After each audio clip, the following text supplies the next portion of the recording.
திருச்சிற்றம்பலம். திருநாவுக்கரசு நாயனார் புராணம். திருநாவுக்கரசு நாயனார் அடியாருக்கும் அடியேன். திருமுனைப்பாடி நாட்டில் திருவாமூரிலே வேளாளர் குலத்தில் குறுக்கயிர்குடியிலே புகழனார் என்பவர் ஒருவர் இருந்தார். அவர் மனைவியார் பெயர் மாதினியார். அம்மாதினியார் வயிற்றிலே திலகவதியார் என்கின்ற புத்திரியார் பிறந்தார். அவர் பிறந்து சில வருடம் சென்றபின் சைவ சமயம் அபிவிருத்தியாகும்படி மறுநீக்கியார் என்கின்ற புத்திரர் அவதரித்தார். அவருக்கு தந்தையார் உரிய பருவத்திலே வித்யாரம்பம் செய்வித்தார். மறுநீக்கியார் தந்தையாருக்கு பெரு மகிழ்ச்சி உண்டாகும்படி பல கலைகளையும் கிரமமாக கற்று வல்லவராயினார். திலகவதியாருக்கு 12 வயது ஆன பொழுது அப்புகழனார் மரபிற்கு ஒத்த மரபினை உடையவரும் சிவபக்திகளை சிறந்தவரும் ராஜாவிடத்தில் சேனாதிபதி உள்ளவருமாகிய கலிப்பகையார் என்பவர் அப்புகழனார் இடத்திலே சில முதியோர்களை அனுப்பி திலகவதியாருக்கு தமக்கும் மனம் பேசிவித்தார். புகழனார் அதற்கு இசைந்தமை கண்டு அம்முதியோர்கள் மீண்டும் சென்று கலிப்பகையாருக்கு தெரிவித்தார்கள்.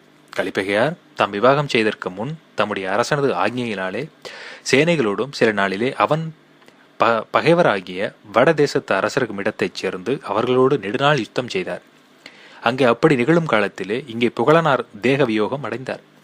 அப்பொழுது அவர் மனைவியாராகிய மாதினியார் சககமனம் செய்தார். அவர்கள் பிள்ளையாகிய திலகவதியாரும் மறுநீக்கியாரும் சுற்றத்தார்களோடு மிக மனக்கவலையுற்று சுற்றத்தாருள் அறிவால் அமைந்த பெரியோர்கள் ஒருவாறு தேற்ற தேறி தந்தை தாயர்களுக்கு செய்ய வேண்டும் அந்திய கருமங்களை முடித்தார்கள். இங்கே இப்படி நிகழ அங்கே கலிப்பகையார் யுத்த காலத்திலே தம்முடைய பூத உடம்பை விட்டு புகழுடம்பை பெற்றுக்கொண்டார். அந்த சமாச்சாரம் திலகவதியாருக்கு செவி புலப்பட அவர் என்னுடைய பிதா மாதாக்கள் என்னை அவருக்கு மனம் செய்து கொடுக்க உடன்பட்டிருந்தமையால் இவ்வுயிர் அவருக்கே உரியது, ஆதலால் இவ்வுயிரை அவர் உயிரோடும் இசைவிப்பேன் என்று சாப துணிந்தார். அது கண்ட மறுநீக்கியார் வந்து அத்திலகவதியாருடைய 2 பாதங்களில் விழுந்து அழுது, அடியேன் நம்முடைய பிதா மாதாக்கள் இறந்த பின்னும் உண்மையே அவர்களாக பாவித்து பூஜிக்கலாம் என்றென்றோ உயிர் வைத்துக் கொண்டிருக்கின்றேன். அடியனை தனியே கைவிட்டேராயின் அடியன் உமக்கு முன்னமே இறந்து விடுவேன் என்றார். திலகவதியார் அதை கேட்டு தம்பியார் உயிரோடு இருக்க வேண்டும் எனும் ஆசையால் தமது கருத்தை தடுத்து உயிர் தாங்கி வேறொருவரையும் விவாகம் செய்து கொள்ளாமல் ஜீவகாருண்யம் உள்ளவராகி வீட்டிலே தவம் செய்து கொண்டிருந்தார். மறுநீக்கியார் யாக்கை நிலையாமையும் செல்வ நிலையாமையும் நினைந்து தரவும் செய்ய விரும்பி அன்புடனே திரவியங்களை செலவழித்து அறச்சாலைகளையும் தண்ணீர் பந்தர்களையும் அமைத்தார். சோலைகளை வைப்பித்தார், குளங்களை தோண்டுவித்தார், விருந்தினரை உபசரித்தார், புலவர்களுக்கு கனகமாறி பொழிந்தார். பிரபஞ்ச வாழ்வினது அனித்தியத்துவத்தை அறிந்து இல்வாழ்க்கையில புகாமல் எல்லாவற்றையும் துறந்தார். எல்லா சமயங்களுக்குள்ளும் சச்சமயம் இது என்று அறியும் அறிவு அவருக்கு தலைப்படவில்லை. அவர் பாடலிபுத்திரம் என்னும் நகரத்திற்கு சென்று சமணர்களுடைய பள்ளியை அடைந்து அங்குள்ள சமணர்களுடைய போதனா சக்தியினாலே அவர்கள் அனுஷ்டிக்கின்ற ஆறுகத சமயமே முக்தியை அடைவதற்கு தகுந்த நெறி என்று அம்மறுநீக்கியார் அந்த சமண சமய நூல்கள் எல்லாவற்றையும் கற்று அவைகளிலே மகா பாண்டித்யம் உடையவராயினார். அது கண்ட சமணர்கள் அவருக்கு தருமசேனர் என்று பெயரிட்டு அவரை தங்கள் மதாச்சாரியராக கொண்டு வழிபட்டார்கள். அவர் தமது வித்யா சாமர்த்தியினாலே பௌத்தர்களை வாதிலை வென்று புகழ் பெற்று ஆறுகத சமாச்சாரிகளுக்குள்ளே சிரேஷ்டராய் இருந்தார்.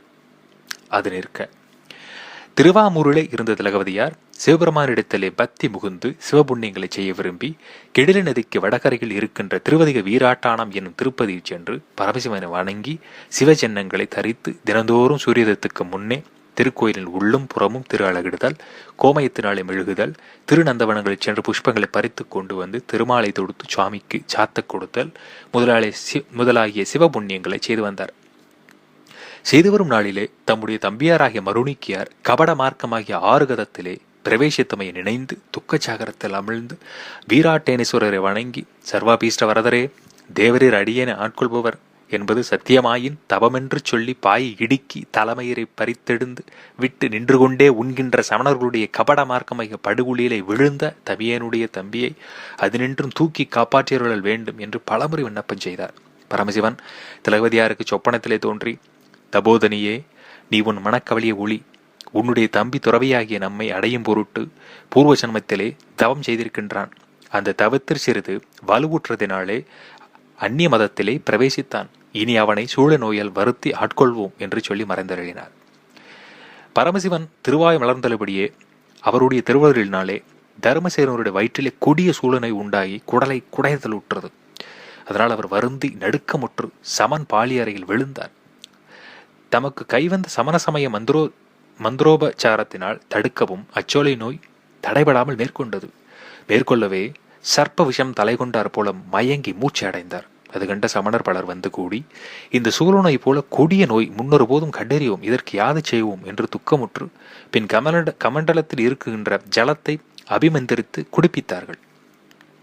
அதனாலே தனியாமையால் மயிர்பேலி கொண்டு காலலாவும் தடவினார்கள். அதனாலும் தனியாமல் சூழநோய் முண்டிலும் அதிகப்பட தருமசேனர் அதை சகிக்கலற்றாதவராய் துன்பப்பட்டார். சமணர்கள் அது கண்டு, ஐயோ, இதற்கு நாம் யாது செய்வோம் என்று மனம் கழங்கி இந்நோயை நீக்குவதற்கு நாம் வல்லமெல்லோம் என்று சொல்லிக்கொண்டு அவரை கைவிட்டு போயினார்கள். பின் தர்மசேனர் தம்முடைய சகோதரியாராகிய திலகவதியாரை நினைந்து அவரே தமக்கு உதவி செய்ய வல்லார் என துணிந்து தம்முடைய சமாச்சாரத்தை அவருக்கு உணர்த்தும் பொருட்டு தம்முடைய பாகுகனை அவரிடத்து அனுப்பினார். அப்பாகுகன் திருவாதிகரி சென்று அத்திலகவதியாரை ஒரு திருநந்தவந்த சமீபத்திலே கண்டு வணங்கி, நான் உம்முடைய தம்பியார் எவரினால் இவ்விடத்துக்கு வந்தேன் என்று சொல்ல, திலகவதியார், தம்பியாருக்கு யாதாயின் தீங்கு உண்டா என்றார். அதற்கு அவன், ஆம், அவர் கொடிய சூளை நோயினால் மிக வருந்துகின்றார். சமணர்களுக்கெல்லாரும் அந்நோயை தீர்த்ததற்கு வன்மையின்மையால் அவரை கைவிட்டு விட்டார்கள். அவரது கண்டு என்னை நோக்கி அந்த சமாச்சாரத்தை சகோதரியாராகிய உமக்கு தெரிவித்து தாம் உய்யும் நெறியை கேட்டுக்கொண்டு இரவிலே தம்மிடத்து வரும் பொருட்டு என்னை ஏவினார் என்றார். திலகவதியார், பதிதராகிய சமணர்களுடைய பள்ளிக்கு நான் வரேன், இது தம்பிக்கு சொல்லு என்றார். அது கேட்ட பாகுகன் மீண்டு தர்மசேனத்தில் சென்று அதை தெரிவிக்க, தர்மசேனர் இனி இதற்கு யாது செய்வேன் என்று சோகித்தார். அப்பொழுது சிவபெருமானுடைய திருவருள் கூடுதலால் மருணீக்கியார் இந்த துர்ச்சமயமாகிய ஆறுகத மார்க்கம் பிரவேசத்தால் என்னை வருத்தும் இந்நோய் நீங்கும்படி சற்சமயமாகிய சைவ சமயத்தை அனுஷ்டிக்கின்ற திலகவதியாருடைய திருவடிகளை அடைவேன் என்று கருதினார். அக்கருத்து பிடித்தெழும்ப எழுந்து சமணருடைய ஸ்தானத்தை கடந்து உடுத்த பாயையும் உரியில் ஊற்ற கமண்டலத்தையும் மயிர் பிலியையும் நீக்கி வஸ்திரம் தரித்து தமக்கு பற்றுக்கோடாக கை தந்து வருகின்றவர்களை பற்றி கொண்டு ஒருவரும் காணாதபடி இரவிலே ஆறுகத மார்க்க பிரவேசத்தால் தமக்கு கிடைத்தவர்களில் சூழநோய் ஒன்று மாத்திரம் உடன் தொடர திருவதிகர் சென்று திலகவதியாருடைய திருமணத்தை அடைந்து அவருடைய திருவடிகளை நமஸ்கரித்து, நமது குலத்தார் செய்த தவ பயனெல்லாம் திரண்டு ஒரு வடிவெடுத்தார் போலும் அம்மே, அடியேன் கொடிய சூளை நோயை சகிக்கலற்றாமையால் உமையே கதி என்று அடைந்தேன், இனி தமியேன் உய்ந்து கரையேறும் வழியை அருளி செய்யும் என்று விண்ணப்பம் செய்து பாதத்தில் விழுந்து அயர்ந்தார். திலகவதியார் தம்பியாரை நோக்கி தமக்கு சொப்பனத்திலே பரமசிவன் அருளி செய்தபடி முடித்ததை நினைந்து மனம் கசுந்துரி கடவுளை அஞ்சலி செய்து கொண்டு, அறியாமையினாலே பரமசமயம் படுகொலியில் விழுந்து கொடுந்துயரத்தை அனுபவிக்கின்ற தம்பியாரை எழுந்திரும் என்றார். தம்பியார் சூழநோயிடம் நடுக்கமுற்று எழுந்து அஞ்சலி செய்தார். திலகவதியார், இது பரமசிவனுடைய திருவருளே, தம்முடைய திருவடிகளை அடைந்த மெய்நபர்களுக்கு இன்னொருள் புரியும் அக்கடவுளையே வணங்கி அவருக்கு திருத்தொண்டை செய்யும் என உபதேசித்தார். உடனே மருநீக்கியார் அவ்வுபதேசத்தை ஏற்றுக்கொண்டு வணங்கி நிற்க திலகவதியார் திருவுருளை நினைந்து அவருக்கு விபூதியை ஸ்ரீ பஞ்சாட்சரத்தை ஓதி கொடுத்தார். மருநீக்கியார் மிகுந்த ஆசையோடு வணங்கி அவ்விபூதியை வாங்கி சரீரம் முழுவதும் மலிந்து கொண்டார். திலகவதியார் திருப்பள்ளி எழுச்சியிலே திரு அழகும் திருமெழுக்கு தோண்டியும் எடுத்துக்கொண்டு திருக்கோயிலுக்கு தம்பியார் அழைத்து கொண்டு போனார். மருநீக்கியார் வீராட்டனேஸ்வரரை பிரதட்சணம் செய்து சன்னிதானத்தில் விழுந்து நமஸ்கரித்து எழுந்து நின்று அவருடைய திருவருளினாலே தமிழ் செய்யுள் பாடும் சக்தி உண்டாகப் பெற்று தம்முடைய சூழநோய் நீங்கும் பொருட்டும் பிற்காலத்தில் அன்போடு ஓதுகின்ற யாவருடைய துன்பமும் நீங்கும் பொருட்டும் சிவபெருமான் மேல் கூற்றாயினவாறு விளக்ககளீர் என்னும் திருப்பதிகத்தை பாடி அருளினார். உடனே சூழநோய் நீங்கிற்று. அப்பொழுது மருநீக்கியார் தமக்கு உயிரையும் தந்து முத்தி நெறியையும் தந்த சிவபெருமானுடைய திருவருளாகிய கடலில் அமிழ்ந்தி திருமேனி முழுவதும் ரோமஞ்சம் கொள்ள 2 கண்ணினின்றும் ஆனந்த பாஷ்பம் சொரிய நிலத்திலே விழுந்து புரண்டு சமண சமய படுகொலிலே விழுந்து எழுமாறு அறியாது மயங்கிய பாவியேன் சிவபெருமானுடைய திருவடி அடைதலாகிய இந்த பேரின்ப வாழ்வை பெரும்படி செய்த சூழநோய்க்கு என்ன பிரதியுபகாரம் செய்வேன் என்றார். இப்படி நிகழும்போது வீராட்டேனேஸ்வரருடைய திருவருளினாலே நீ அற்புத சின்மய மதுரமாகிய தேவார பதிகத்தை பாடினபடியால் உனக்கு நாவுக்கரசு என்னும் பெயரே சப்த லோகங்களுக்கு வழங்குக என்று சமஸ்தருக்கும் ஒரு வியப்பு தோன்றும்படி ஒரு அசரீரி வாக்கு ஆகாயத்திலே தோன்றிற்று. அதை கேட்ட திருநாவுக்கரசு நாயனார், சிவபெருமான் இத்தனை நெடுங்காலமாக தம்மை நிந்தித்த சிறியனுக்கு இந்த பெருவாழ்வை தந்தருளினாரே என்று கலிகூர்ந்து அத்தன்மையானாகிய ராவணனுக்கு அருளிய கருணையின் மெய்த்தன்மையை அறிந்து துதிப்பதையே மேற்கொண்டு வணங்கினார். திருநாவுக்கரசு நாயனர் சமண சமயம் பொய்மார்க்கம் என்பது யாவருக்கும் புலப்படும்படி சைவ சமயத்தில் பிரவேசித்து அருள் பெற்றபடியால் உலகம் உய்ந்தது என்று சொல்லி திருவதிகையில் உள்ள சமஸ்தானங்களும் களிப்புற்றார்கள். திருநாவுக்கரசு நாயனார் மனம் வாக்கு காயம் என்னும் திரிகரணங்களாலும் திருத்தொண்டை செய்ய வேண்டும் என்னும் ஆசை மிகுதியால் சிவச்சின்னங்களை தரித்துக் கொண்டு தியான மரா உணர்வும் தடையின்றி எழுகின்ற துதி ரூபமாகிய வாசகமும் உளவார பணிவிடையும் உடையவராயினர். திலகவதியார் தம்முடைய வேண்டுகோளின்படி சிவபெருமான் தம்முடைய தம்பியாரை ஆட்கொண்ட பெரும் கருணை தரத்தை நினைந்து மகிழ்ந்து வணங்கினார். இந்த சமாச்சாரத்தை பாடலிபுத்திரத்தில் இருக்கின்ற சமணர்கள் கேள்வியுற்று பொறாமை கொண்டு மாறுபட்ட பல சமயங்களையும் வாதில் வென்று நமது சமயத்தை ஸ்தாபித்த தருபுசேனர் தமக்கு வந்து சூழ நோய் இங்கே ஒருவராலும் நீங்காமையால் உய்யும் நெறியை நாடி திருவதிகச் சென்று முன்போல சைவத்திலே பிரவேசித்து அந்நோய் நீங்கி உய்ந்து விட்டார். இனி நமது சமயம் அழிந்தது என்று துக்கித்து தலையும் பீலியும் தாழ ஓரிடத்தில் ஒருங்கு கூடினார்கள். கூடிய சமணர்கள் தர்மசேனருக்கு வந்த சூழ நோய் நம் ஒருவராலும் நீங்காமல் சைவ சமய பிரவேசத்தால் நீங்கிவிட்ட உண்மையை நம்முடைய அரசன் அறிந்தானாயில் நம்மேற் கோபம் கொண்டு தானும் சைவனாகி நம்முடைய விருத்தியையும் தவிர்ப்பான். இனி இதற்கு யாது செய்வோம் என்று சொல்லி தங்களுக்குள்ளே ஆலோசித்து வஞ்சனையாகிய ஒரு உபாயத்தை தெரிந்து கொண்டு பல்லவராஜனுடைய நகரத்திற்கு சென்று அரண்மனையினுள்ளே புகுந்து அவ்வரசனை நோக்கி, மகாராஜாவே, எங்களுக்கு எல்லாரும் தலைவராக இருந்த தர்மசேனர் தம்முடைய சகோதரியாகிய திலகவதியார் சைவ சமயத்தில் நிற்கின்றபடியால் தாமும் அவர் போலாக விரும்பி தமக்கு சூழனை வந்ததாக காட்டி அது நம்மாலே தீர்ந்துள்ளது என்று அவரிடத்திற்கு சென்று முன்போல சைவ சமயத்தில் பிரவேசித்து நம்முடைய கடவுளை நிந்த செய்தனர் என்று சொன்னார்கள். உடனே பல்லவராஜன் கோபம் கொண்டு இதற்கு யாது செய்யலாம் என்றான். அதை கேட்ட சமணர்கள், உத்தமமாகிய நமது சமய மகிமையை கெடுத்து உம்முடைய ஆజ్ఞையை கடந்த அந்த தர்மசேனரை நீர் அழைப்பித்து தண்டிக்க வேண்டும் என்றார்கள்.